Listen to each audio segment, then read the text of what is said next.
बिल्कुल ठीक से इस वीडियो को देखिए जो आपके स्क्रीन पर दिख रहा है। दर्जनों की संख्या में बेंच डेस्क और जो फाइबर का जो छत होता है, जो क्लासरूम होता है, वो आपको गिरे पड़े हुए दिखेंगे। ये गर्मी के दिनों में तेज हवा बहने से गिरा है और इसका निर्माण शिक्षा विभाग के अपर मुख्य सचिव, जो बहुत चर्चे में रहते हैं, के पाठक साहब द्वारा बनाया गया है। अब आप अंदाजा लगा सकते हैं कि कक्षा की कमी के लिए जो निर्णय शिक्षा विभाग द्वारा लिया गया, पाठक साहब द्वारा लिया गया और जिन छत को फाइबर के द्वारा निर्माण कराया गया, छत पर जो कक्षा क्लासरूम बनाया गया, उसकी हालत क्या है आप देख सकते हैं। कैसे खतरे की घंटी में बच्चे पढ़ते हैं। खैर मनाइए पाठक साहब कि बच्चे इन दिनों कक्षा में ज़्यादा संख्या में नहीं रह रहे हैं और बच्चे उस समय नहीं थे जिस समय यह छत जो फाइबर का बनाया गया जो क्लासरूम था वो गिरा, नहीं तो दर्जनों की संख्या में बच्चों की जान जा सकती थी और घायल हो सकते थे। अब आप तय कीजिए कि पाठक साहब ने किस मानक के तहत ऐसे कक्षाओं का निर्माण करने का निर्णय लिया और किनके सलाह पर ऐसा किया गया, जिसको आप देख सकते हैं तेज हवा ने उड़ा दिया। आपको ये पता होगा कि जब पाठक साहब शिक्षा विभाग के कमान संभाले और जब स्कूलों का भ्रमण करना शुरू किया तो आपको यह खबरें मिली होगी, आपके सामने यह समाचार आया होगा कि कई सारे स्कूलों में क्लासरूम नहीं है, बेंच डेस्क नहीं है, पर्याप्त साधन नहीं है।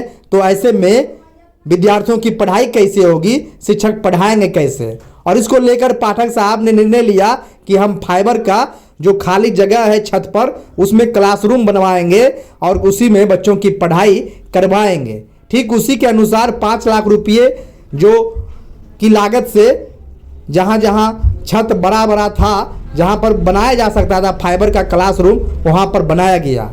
और अब गर्मी में बच्चे उसमें बैठ पाएंगे कि नहीं, इतने गर्मी लगेगी फाइबर वाला कक्षा रूम में, वहां बैठकर पढ़ पाएंगे कि नहीं, यह सवाल नहीं है। सवाल यह है कि फाइबर का जो छत पर क्लासरूम बनाया गया वो तेज हवा में टिक पाएगा कि नहीं, वो आपके सामने स्क्रीन पर दिख रहा है। गर्मी के दिनों में भी बहुत तेज हवा नहीं बह रही है, पर्याप्त मात्रा में बह रही है, फिर भी पाठक साहब के निर्णय को ठेंगा दिखा दिया। तेज हवा ने पाठक साहब के पाठशाला को उड़ा दिया।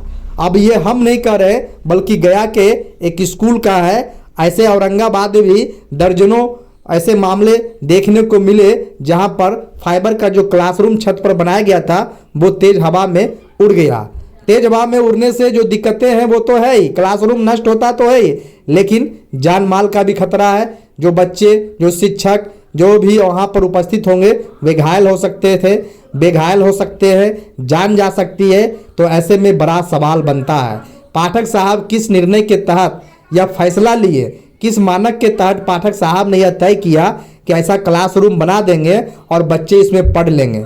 क्या पाठक साहब को ये बातें सलाह के रूप में इंजीनियर नहीं बताया था? जो आखिर सलाह जो इंजीनियर दिया होगा कि भाई टेम्पररी क्लासरूम बना दीजिए, कुछ नहीं होगा, 10 साल 5 साल चल जाएगा, यही चर्चा हुई थी कि पाठक साहब बैठने की व्यवस्था, क्लासरूम की व्यवस्था करवा रहे हैं। लेकिन जो व्यवस्था इसी साल हुआ, 1-2 महीने में ही इसी गर्मी में तेज हवा ने उसे पूरी तरह से ध्वस्त कर दिया और वो ध्वस्त चीज़ें आपके सामने स्क्रीन पर दिख रहा है। ऐसे में पाठक साहब के जो कार्य करने के तरीके हैं, जो वो निर्णय लेते हैं, एकड़ निर्णय लेते हैं और जो उस पर अटल हो जाते हैं कि हम इससे हिलेंगे नहीं, वो अब इनके लिए मुसीबत खड़ा कर सकती है। वो इसलिए कि यदि आज जो छत फाइबर का, जो टीन करकट का जो छत क्लासरूम बना था वो आज उड़ा, ऐसे में अगर किसी बच्चे की जान चली जाती तो मुख्यमंत्री साहब को इस्तीफा देना पड़ता। चुनाव प्रचार तो बाद में होता, लोकसभा तो बाद में चुनाव का परिणाम लाता,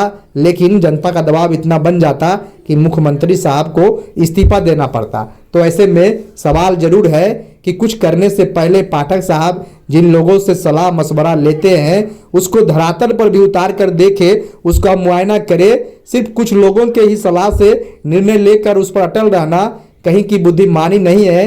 गया के स्कूल में जिस तरीके से फाइबर क्लासरूम टीन करकट का जो बनाया गया था वो उड़ा, वो किसी बड़े हादसे को आमंत्रण दे सकती थी।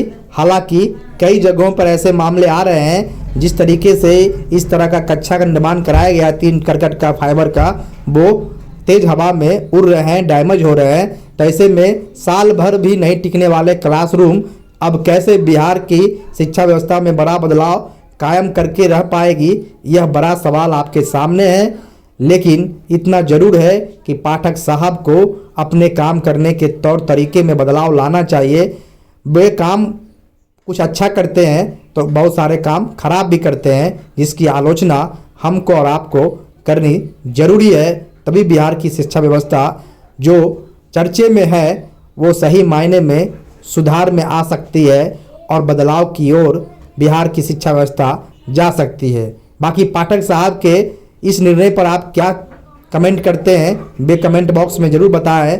क्या आप सोचते हैं वे ज़रूर बताएं, ताकि ऐसे निर्णयों पर जो पाठक साहब डिग जाते हैं, अटल मतलब फिक्स हो जाते हैं, वो ऐसा आगे करने से बचे और ज़मीन पर भी चीज़ों को समझे, ताकि बिहार का भला हो सके, बिहार के बच्चों का भला हो सके, शिक्षकों का भला हो सके, बिहार राज्य का भला हो सके और वे जो काम कर रहे हैं उस काम में जो गुणवत्ता है वो हमेशा के लिए कायम हो सके।